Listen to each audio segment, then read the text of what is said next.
साल 1974, 25 फरवरी का दिन। मुंबई में इंश्योरेंस अफसर ओम प्रकाश भारती के घर उस दिन खुशियों ने दस्तक दी। वो पिता बने। उनके यहाँ फूल जैसी बेटी का जन्म हुआ और नाम रखा दिव्या भारती। बचपन से ही चुलबुली, किसी गुड़िया की तरह दिखने वाली दिव्या को माता पिता ने बड़े दुलार से पाला। दिव्या पढ़ाई में एवरेज थी। 9th क्लास में ही उन्होंने एक्टिंग करियर शुरू कर दिया। दिव्या की क्यूटनेस और दमदार एक्टिंग ने हर किसी का दिल जीता। दिव्या भारती सिनेमाई दुनिया का चेहरा बनी, जिसे रोता देखकर पत्थर भी पिघल जाता था। दिव्या ने 1990 में बड़े पर्दे पर तेलुगु फिल्म बोबली राजा से डेब्यू किया। 1992 में विश्वात्मा फिल्म से उन्होंने बॉलीवुड में एंट्री की। पर्दे पर उन्हें पहली बार देखकर ही समझ आ गया था कि 7 समुंदर पार भी दिव्या जैसी कोई नहीं। लेकिन दुर्भाग्य है कि 1993 में दिव्या हम सभी को छोड़कर चली गईं। महज 3 साल के सिनेमाई करियर में दिव्या ने 22 फिल्मों में काम करा। उनकी पॉपुलैरिटी का अंदाजा इस बात से लगाया जा सकता है कि 13 बॉलीवुड फिल्मों में से 12 हिट या सुपर हिट रही। बताया जाता है कि दिव्या का एक दुर्घटना में निधन हुआ। उनकी झोली में उस वक्त 20 से ज्यादा फिल्में थी।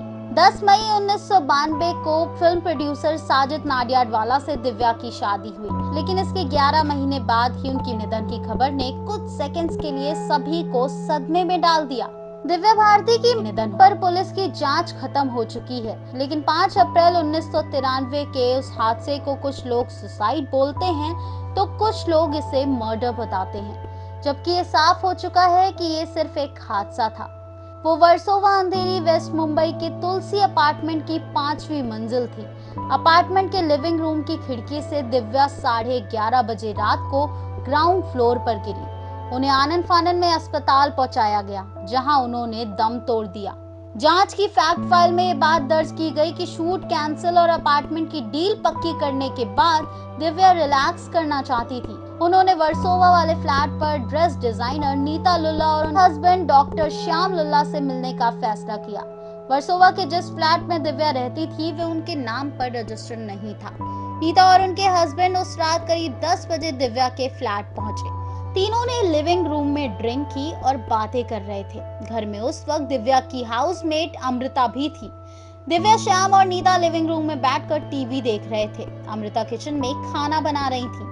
इसी बीच दिव्या बात करते हुए लिविंग रूम की खिड़की में पैर लटकाकर बैठ गईं। उनके दोस्तों का कहना था कि वो अक्सर ऐसे बैठना पसंद करती थी। उस खिड़की पार्किंग की तरफ थी और उसमें ग्रिल नहीं थी। अचानक बात करते हुए दिव्या खिड़की से गिर गईं और 5वीं मंजिल से नीचे गिरने पर दिव्या की हालत एकदम बिगड़ गई। उन्हें आनन फानन में अस्पताल पहुंचाया गया, लेकिन उन्हें बचाया नहीं जा सका। दिव्या की मेडिकल रिपोर्ट डॉक्टर त्रिपाठी ने तैयार की। उनके मुताबिक दिव्या के पेट में कुछ मात्रा में अल्कोहल पाया गया। इसके बाद 7 अप्रैल को हिंदू रीति रिवाज से दिव्या का अंतिम संस्कार कर दिया गया। दिव्या और साजिद नाडियाडवाला ने गुपचुप शादी की थी। साजिद मुसलमान थे और दिव्या हिंदू थी। दोनों जल्द ही दुनिया को ये खुशखबरी देने वाले थे, लेकिन उससे पहले हुए इस हादसे ने साजिद को अंदर से हिला कर रख दिया। दिव्या को एक सुहागन की तरह विदा किया गया। दुल्हन के लिबास में उनकी अंतिम यात्रा निकाली गई।